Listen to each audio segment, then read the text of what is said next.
Hello everyone, you're welcome to Healthy Options with Maureen. Today we'll be making some steak on stove top. I'll advise you get a thermometer because that's the easiest way you will not overcook your steak. I use a thermometer in this case, and I'll be listing the temperatures in which you can cook your steak to perfection. Come with me as we make this. I know for sure you will like this. Please don't forget to subscribe if you haven't. Give us a thumbs up if you like this video, and do share as well. Thank you. So for our steak, we'll be needing some rump steak or any steak you have. We'll be needing some herbs. I'm using just a little bit of rosemary because it tends to be strong, and thyme leaves.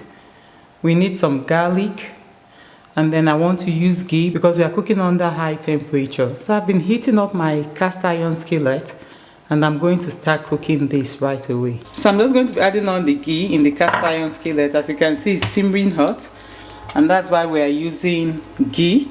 And then our steak goes in,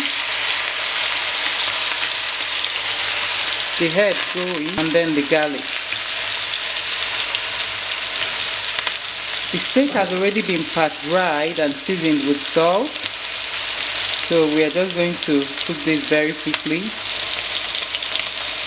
I'll be cooking for 2.5 minutes for both sides, and when I'm about to flip, I will come back and show you what it looks like. So I just gave that a flip, and you can see what it looks like at the base.